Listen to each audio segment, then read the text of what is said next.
You know, I'm unaware of anybody, frankly, whose wife has been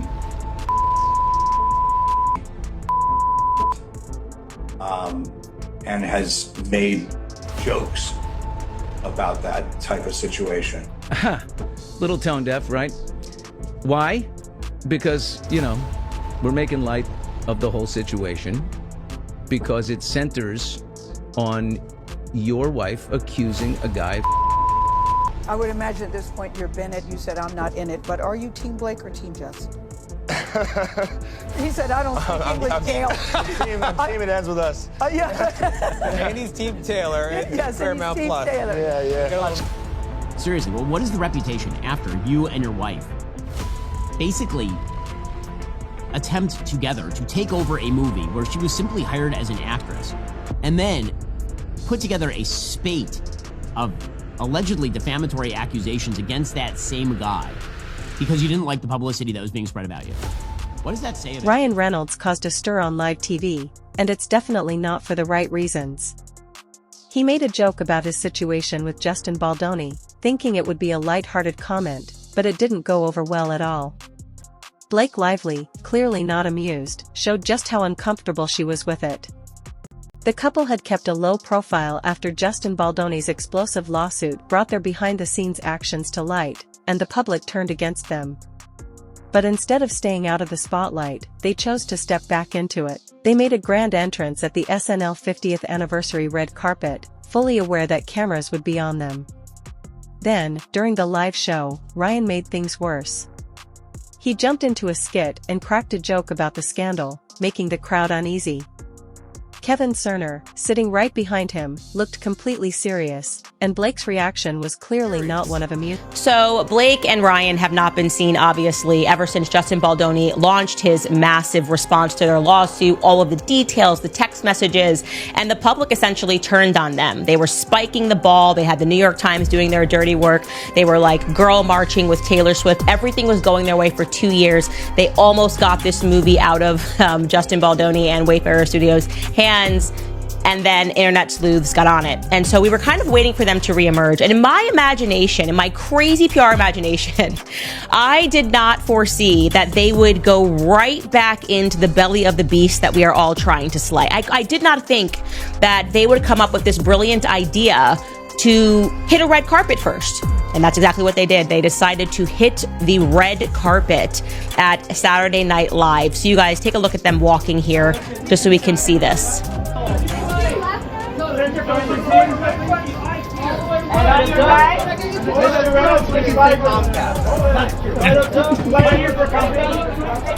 Blake and Ryan could have easily stayed out of the spotlight, quietly attending the event and avoiding the media frenzy over their lawsuit. But instead, they chose to make a bold entrance at the SNL 50th anniversary red carpet, fully aware that So, coming out of that, I just want to be very clear. For those of you that don't know how these events work, they wanted to be photographed on the red carpet. That's something that's super compelling. Do not miss that little detail.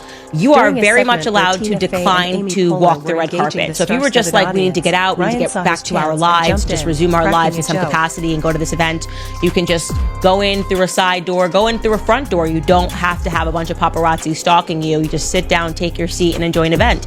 And I would have been less offended if they had done that. But no, they wanted to be seen. They wanted their photos to be publicized. They wanted people to see them smiling amongst their A-list friends. And then it gets, of course, worse because they wanted to be so seen that Ryan Reynolds, of course, inserted himself into an SNL cameo. And in case you haven't seen it, I'm sure you have. It wasn't just Candace who found Ryan's joke awkward. The entire internet seemed to share her opinion.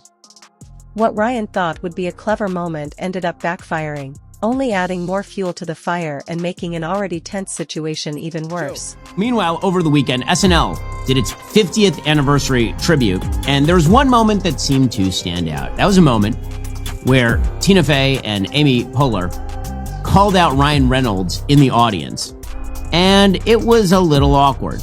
This is supposed to be a joke about Ryan Reynolds and Blake Lively now being widely derided as not particularly good or nice people because they, of course, have been attacking Justin Baldoni. They accused him of she had basically attempted to take over his film, and rewrite the script. And she brought Taylor Swift in as support and Ryan Reynolds, and they tried to bully Justin Baldoni. And then Justin Baldoni basically ended up as a character, apparently, in the new Deadpool movie. And so now Ryan Reynolds is going to try and joke his way out of it. And it didn't go over amazing. Like, the audience that's seated around Ryan Reynolds looks awkward. Particularly keep your eye on Kevin Costner, who kind of looks like he wants to crawl through the floor during this one. I have a question. Oh, hey, Ryan Reynolds. Hi. Hey. Ryan Reynolds, how's it going? Great. Some people in the Wow, background what did you not hear? looking happy.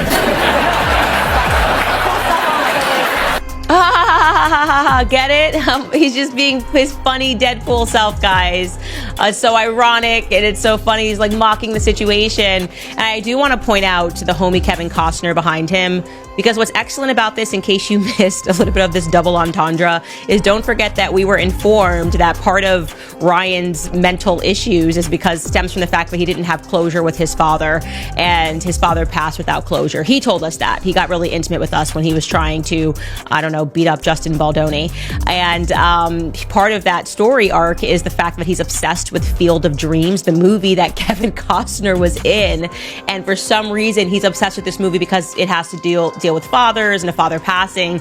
And in some skit, he says he thinks that movie is real life. So it's amazing that Kevin Costner happens to be the person that is sitting behind him. And you can just see he is not pleased. He just doesn't find it to be funny. He seems to be trying to look to see if he can catch Blake's face there. And he just didn't find it funny. He did not break character once. He just was like, okay. And there were other people as well who didn't find it to be entertaining and were just sort of like, okay. And you could see that they didn't want to be inserted into, I guess, what you could now refer to his various Deadpool scenes, where he wants people to think that he's surrounded by friends because he's a very small, insecure man. And so what makes Ryan feel good about himself is money and power. Ryan made a joke about a lawsuit connected to a case where his wife, Blake Lively, had made serious claims. It's hard to understand what kind of husband would turn something so serious into a punchline. It raises questions, not just about his sense of humor, but And of course, my thoughts on this, the internet did not like this at all. Not shocking at all to see that there was this vicious reaction to this. These are just some of the top comments that were on SNL's Instagram posts. They wrote, the top comment here, it was funny until the cringe Ryan Reynolds couple made it awkward. Read the room, get out. Could have done without Ryan and Blake, so exhausting. Missing Ryan Gosling, which is really funny. I didn't know Saturday Night Live approves bullying from Ryan and Blake. And even Justin Baldoni's lawyer, Brian Fredman, didn't hold back. He echoed the public's outrage, calling out the couple for making light of a serious legal battle. If the lawsuit was as serious as they claimed, why would Ryan... Now, we could speak about 1,000 reasons why the public did not like this, why the public did not find this to be funny. And I would say the first thing is because, Ryan, you are forgetting this case is supposed to be about... right? You have told us that your wife suffered a form of... and yet, for whatever reason, you cannot stop mocking that... in front of every camera that you see. I don't know, is that first, like, the first instinct of a man? If I came home to my husband and said I was to be like, let me put it into a movie script and act it out. Yeah, that would be so great. And I'm gonna bring my A-list homies and I'm gonna keep writing about intimacy coordinators. That would be weird. That's not something that actually a man who serves to protect his family and his wife would do. That would just, it wouldn't be their first instinct at all to try to make money off of it and to try to humiliate this person and to keep mocking it. Your whole lawsuit alleges that you struggled with anxiety from this, and yet your husband is free to go mocking it. Even the cast of It Ends With Us seems to be reconsidering their support. Brandon Senior, who was previously on Team Blake, has now flipped and is suddenly taking the opposite side. Again, you mentioned the latest move. Wasn't the latest move last night? Oh, Saturday Night Live. Yeah, that seemed like that might be the latest move. What did you think when you saw, Ryan, make light of the situation? I guess try to find some humor in all this. I'm unaware of anybody, frankly, whose wife has been